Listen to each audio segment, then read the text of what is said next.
Swamp Fox. Welcome to the July's podcast. I am Chief Master Sgt. Eric Bowen, the 169th Fighter Wing Command Chief, and I also want to thank Colonel Bose for giving me the opportunity to take over his podcast. Thank you, Colonel Bose.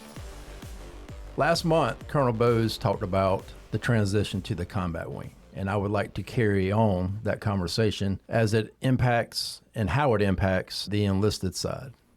Today with me, I have Chief Master Sgt. John Quattlebaum, Chief Master Sgt. Erin Cheney, and unfortunately, Chief Master Sgt. Moley could not be with us today. With these two phenomenal experts and professional leaders sitting across from me, I want to get their input on the changes. I'm a firm believer there's opportunity. There's opportunity for the senior NCO and the 5-6, all the way down to the Airmen with these changes. So today, I want to ask and just have a conversation with Chief Cheney and Chief Quattlebaum on what opportunities do they see, because there's changes for them as well. So let's start with you, Chief Quattlebaum. Tell us a little bit about yourself and where you are currently serving and where you will be going to serve, and what opportunities do you see in that?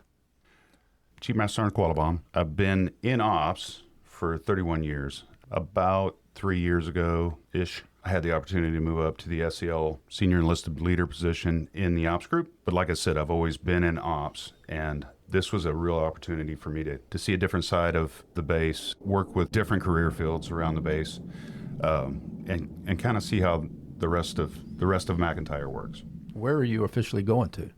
I will be, as of July 1, I will be the Senior Enlisted Leader for the Mission Support Group. Okay. That's a large group of people. Very large, yes. That very large group of people. What is the opportunity there for you?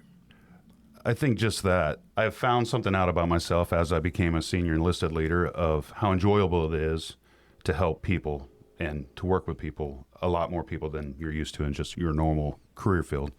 And this opens that door to influence a lot more and to be involved with a lot more people.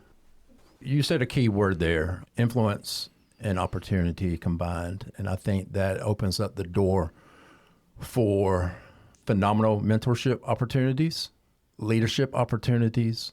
I see that as a chance to get out front, have influence on careers, help guide careers. The Civil Engineering Squadron, the Force Support Squadron, the Security Forces Squadron, the LRS, the COM, there's deep, deep opportunity in that. What would you say you're starting out the gate, and I know it's new, what would be your number one priority as far as coming in as a new senior enlisted leader to a new group that you've never been exposed to? Well, I would say the main one is it's a big learning curve. So first is going to be figuring out each individual squadrons, the way they operate, and working with the other senior enlisted within that group and figuring out our way forward. What needs to change, what works really great, all those kind of things. It's a whole new game to me. Yeah. So, but and I'm air quoting the game, right? It is figuring out how each squadron operates independently of the group, right? Because I think that is vital to the success and the health of a squadron. Is yes, you take the lead from the Mission Support Group commander, Colonel Humble, but I know he gives them great latitude to run their squadrons as they want to see, as long as it's within the confines of the AFIs and the DOD regs. Going into that, you're going to be exposed to new people, and the new people are going to be exposed to you and your leadership style. And I just know, as long as I've known you, you're going to do phenomenal work, and you're going to be a phenomenal leader for the Mission Support Group. Thank you. And appreciate that. I know it will be a great success. And dude, I'm pulling for you. I'm there with you. Appreciate it. Now, Chief Cheney. Yes. You are taking, you're not losing the group that you were the senior enlisted leader for, but you're gaining people with the fighter squadron now. What opportunities do you see in this? So great question. I am at more of an advantage over Chief Quattlebaum, having already fostered the relationships with the maintenance group side. The opportunities exist now to foster those same types of relationships with the senior enlisted leaders as well as the commanders and our airmen in the ops group. And yeah, just figuring out what if a new battle rhythm needs to exist, combining a lot of the fighter squadron and the maintenance squadron's functions. Really looking forward to just the fostering of new relationships with the airmen within those areas and those squadrons. You're trying to bring basically two different cultures together into one DCW concept. Having said that, and this is a question for both of you, senior enlisted leaders, their business is the people.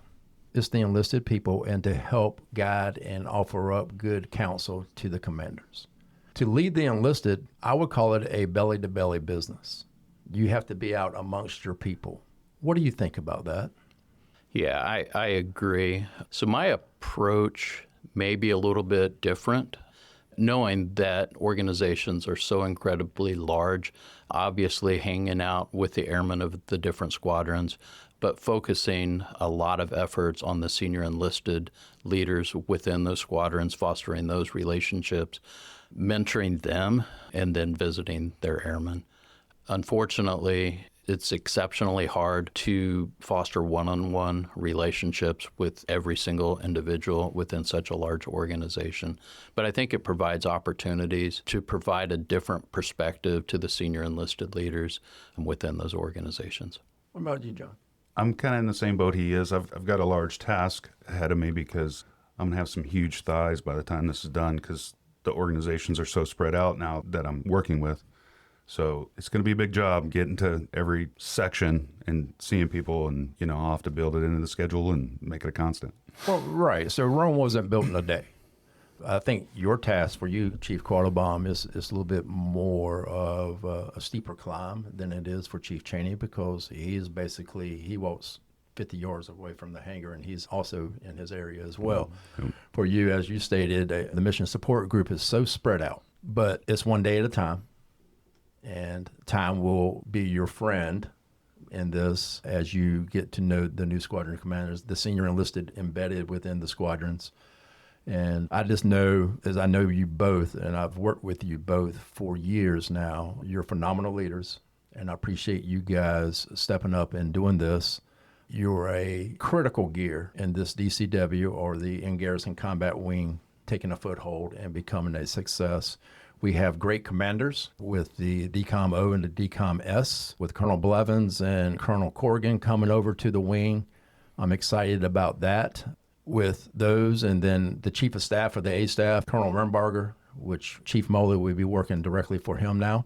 This is going to be a transitioning time, a change in time, but a massive opportunity for us all to set this wing up for success in the years coming down the road. So as we transition into the combat wing concept, I got two phenomenal leaders here with me. I want to ask their concepts on leadership and how we influence down and through. That was a saying that I picked up from the maintenance group when I was over there. So Chief Cheney, we'll start with you. Leadership down and through. What's that mean to you? Yeah, great question. And honestly, in full transparency, that's something that I have struggled with through a lot of my career. Transitioning from a subject matter expert in maintenance into a maintenance leader was hard for me. And so what that means for me, I'm not perfect. However, it's something that I work really hard to get out of my own way throughout this process. So for what that means to me is working with the senior NCOs below me, allowing them to make decisions at their level, allowing them to succeed, allowing them to make mistakes, asking the whys, not questioning, encouraging them to be critical thinkers, and really just taking all of the decision making that I grew up with that rested at the chief level and pushing that down to the senior and the master sergeant level and just allowing them to do that. I agree with him. I would take some of those words, though, and change them a little bit. My point of view on it is encouraging and giving them the confidence to make those decisions themselves and not feel like they always got to ask to be able to make those decisions. I love both responses. When we can get out of the way of them thinking they have to ask for permission to make decisions that is appropriate at the master or the senior level, we grow. I wrote an article, it's been a few years ago, for the Skang newspaper that we used to have. What is that? Yeah, that's an antique now. Do we learn from failure or do we learn not to fail? That was the title of the article. There is phenomenal growth opportunity in failure. Now, we have to cage the word failure because sometimes failure can be catastrophic, right? So we have to monitor that. But there are learning opportunities in the failure, and I like just giving them the permission. Hey, you don't have to come to me every time you want to make a decision. I trust you. You're knowledgeable in this. You're the subject matter expert in this. You have the capabilities. And as Chief Cheney says, you're a critical thinker. Make the decision, own it, and move. Don't get frozen, because we don't move forward as an organization when the decision makers get frozen trying to determine whether or not they can make that decision. Let's transition to the middle NCOs, the 5-6, because ultimately, let's be honest about it, that's the hardest grades. That was the hardest pay grades for me when I was coming up. As a staff sergeant or a tech sergeant, you're transitioning from the airman side into the staff sergeant, and then you're getting that technical expertise, you're getting your 7 level, and you're learning how to balance being the supervisor, the professional writer for EPBs, and you're also trying to maintain your skill levels while still working on aircraft. How do we encourage them? Because ultimately, those are the ones who are making it happen while leading the airmen on the line as well, or in the shops as well. What do you say to that, John? I think the way to encourage is to acknowledge them, and it doesn't have to be tons of quarterly awards and everything like that. Those are great. Those are good things.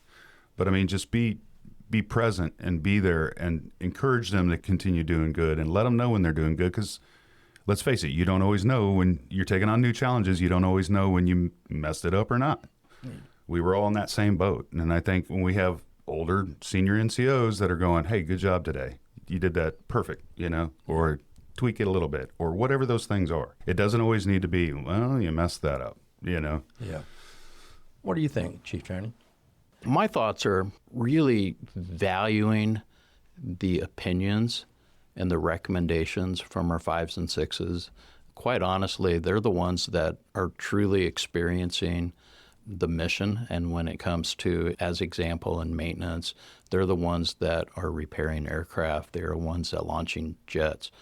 So when a situation arises, and as a chief, I want to know, instead of going to the senior enlisted leaders, possibly having the conversations with the airmen. What are your thoughts on this? What are your thoughts on that topic? How does it relate to you as, for this example, as a maintainer? And just getting their feedback, getting their input as decisions are being made. Yes. So, real quick story. So I was out here over the weekend, and I just took a trip through the hangar just to walk around and stopped and talked to a senior airman to see how his day was going. And to both of y'all's point, they are eager to tell you what they're doing. And this individual was proud of the work that he was doing for the mission and for the nation. To that point, yes, just listen to them. Take the feedback. The 5-6, those are the 2 toughest grades. They do phenomenal work. And I remember my very first podcast with Colonel Bowes, I said, you have a very strong enlisted corps. I know he's proud of them. I'm proud of them. I know these 2 chiefs sitting in front of me are very proud of the work that these individuals are doing. Let's, as I like to say, is let's keep pounding and moving forward. I want to thank you both. I know you're both very busy. You have a lot going on, but I just want to thank you very much for taking a little bit of time out of your day to speak to the wing. With this transition coming up, I look forward to the phenomenal work and the impact that you're both going to have, to include Chief Moley, that we're going to have on the combat wing. So again, I want to thank you very much. Appreciate you guys being here. Thanks for the invite. Thank you for the opportunity. Looking forward to it. Yes, sir. Our next guest is Senior Master Sgt. Mark Fuge. He's a leader within the maintenance organization, and mainly in the plans and scheduling department for aircraft Mark, how you been? Good, sir. I greatly appreciate the opportunity to be here. Oh, man, it's awesome to have you here. You're the president of the McIntyre Top 3. You guys in that organization are doing some phenomenal stuff that are greatly impacting the Airmen, our enlisted corps, and the base as a whole. Tell me a little bit more about what you guys have done and what's on the horizon for you. The things we're doing, we do feel making an impact, and it's glad to hear that it is having a noticeable impact from others. A lot of things that we're doing is really intentionally putting action behind some of the planning that we're doing. It's kind of building on the momentum that I personally see, and I think others see across the base of, it's almost like a servitude, not just the mission, which is obviously important and key and constantly going, but it's what else can we do to make an impact? What other things can be involved with or organized to make the mission efficient and effective? I think we're really going above and beyond, taking care of each other in ways that weren't always there available to us.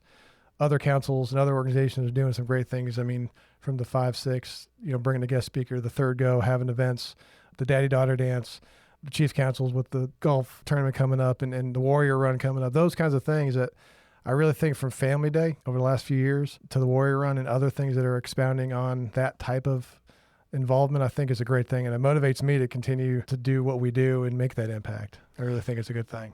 Well, I can tell you, because I'm a member of the Top 3 as well, to see the effort and the amount of hands that you have involved that have bought into what you guys' mission statement is actually enlightening. I'm glad to see it. As you stated, as you and I grew up out here, there were no councils, so to speak. And where you've taken it from the grassroots, you and your team and the people that preceded you, bringing it up from the grassroots to where it's at now is phenomenal to see. So anything coming up on the horizon for you guys? Absolutely. And by what you're just saying, something that I wanted to really touch on, I have a very fortunate ability to say that I have a great committee and a great team, the Top 3, and especially the committee. Terry Davila, Kim Talbert, Shara Watson, they are just phenomenal. We do a lot of communicating about these kind of things, and that's really what it takes is that communication to really make things happen. And the effort, the motivation, the energy they bring to it, as well as the Top 3 council overall, it's been phenomenal. Like you said, to see that on the receiving end of the organizational aspect and to see these things being bought into, yes, absolutely. It's been awesome. But yes, on the horizon, our two big things that we have for the Top 3 coming up are some of the goals of the year. One is obviously the Foxtrot Warrior Run. That's coming up in October this year. We're moving it from September to October.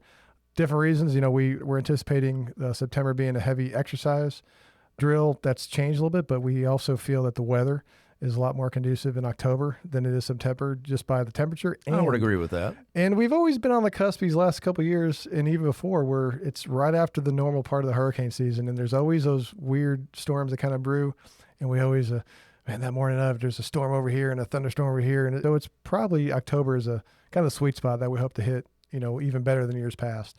We have registration open. We started promoting it during Family Day and also on last drill table. A lot of you folks come out of the DFAC and see us there promoting it, talking about it, and have some of our other initiatives there. That's a big thing. We need the runners, the participation, the sponsors. We give all the proceeds back to the Warm Heart Fund, which is another aspect of what we were talking about earlier, the ability for the first sergeant and the council and those that give and able to be utilized the Warm Heart Fund for what is the purpose of it, to help those people that need it, right? The troops that need it. It's just a phenomenal thing. So all the proceeds that we gain after the paying all the bills and all the stuff from the Warrior Run is given straight to the Warm Heart Fund, and it stays on base. Correct. It's for our members. It is, and it's given thousands over the last couple of years, and that's been a huge gratitude that I feel every time we do it, to be able to give back in that regard. And I know that those funds are used for those that need it. The warm heart, the warm circle, the warm feeling of being able to know that you contributed to something that mattered to somebody, even if it's a small amount, a big amount, or medium amount, it matters. It absolutely does. And I knew, but now the whole base as a populace knows that everything that you guys do through the Warrior Run, it directly impacts our members. It's not outside the gate.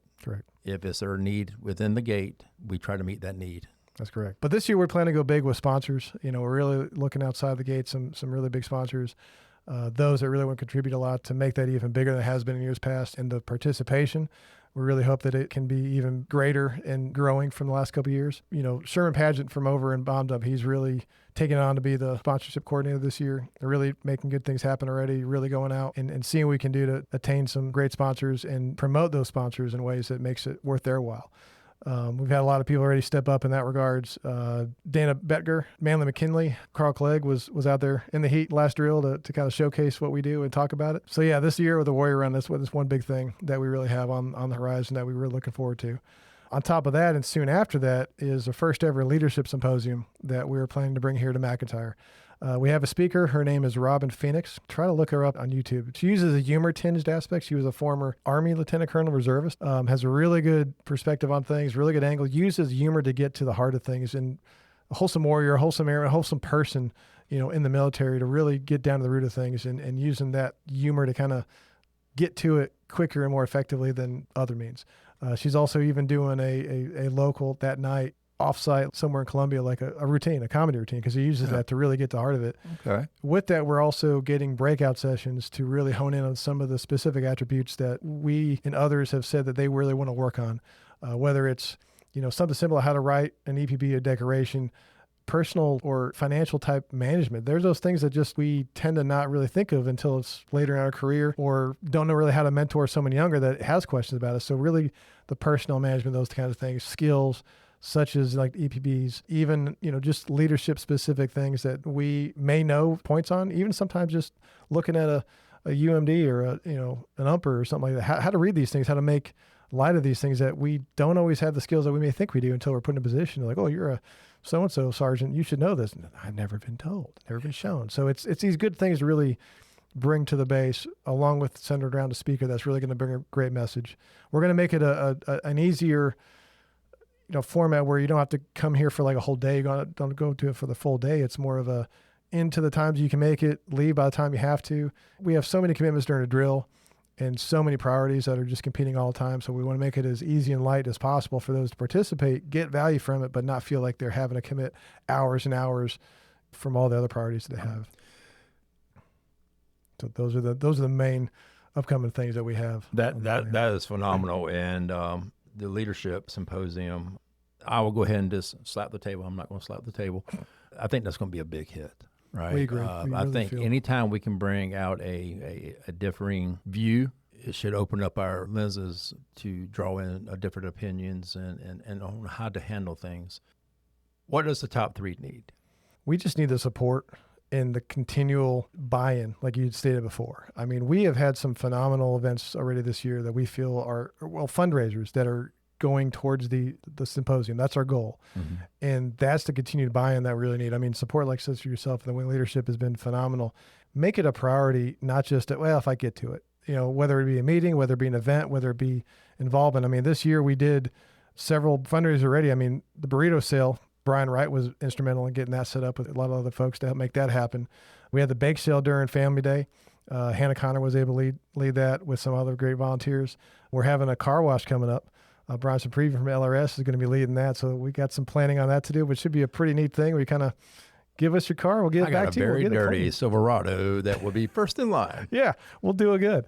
And even in the holiday time frame, we got Laura Quattlebaum that's going to be helping with the fundraiser for that. Like the mentorship program that Alec Reynolds has taken over. Ashley Handbeck is leading a book club, talk about a book that we're reading for those that want to participate. It's that kind of involvement that not just us in the committee have been doing, I feel, a really good job, not just looking at things to do, but acting on them, making them happen. And we need that support to keep making them happen and keep getting those people to stand up to be a head or a chair or even a helping with these functions. And it makes a huge difference because it takes a team. It really, really does. If I could cage this, there's opportunities within the top three, right? Absolutely. And with opportunities, there's growth. Yes. And we can grow in our technical aspects of what we do, and we can grow within our own communities that we work in, whether it be ops group, security forces, the chaos unit, CE, or whether over in AMXS, MXS, or MOF now.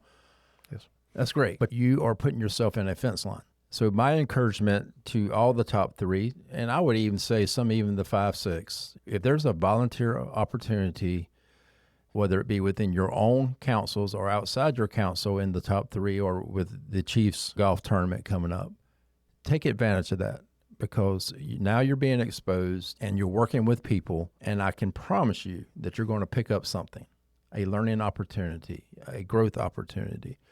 So anytime the situation presents itself, jump in. Don't be scared. You might be saying to yourself, well, I may not do it right. And that's okay.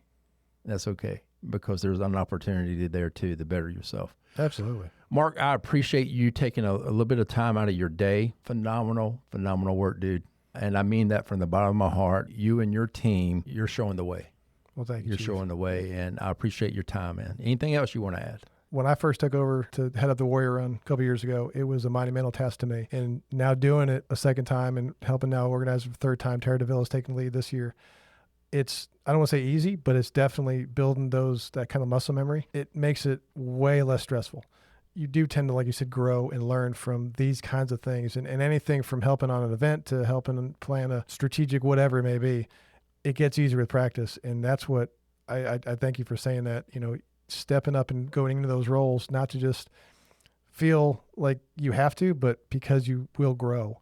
It makes a big difference. I know that I've personally grown a lot, and through your support, so many others. It is a big, thankful appreciation that you allow us to do these things, and we continue to grow and have a great team, have a great council, have a great base that we're doing this at, and seeing so much other growth of this momentum building. It's very, very fulfilling and very, very valuable for me to see. And really just want to say, thank you for the opportunity. Thank you for the ability to be here to talk about it, and also to do it day by day and back us, and back these efforts being done. It's a privilege. Well, it's my pleasure. There's absolute value in it, and it impacts our airmen directly. Absolutely.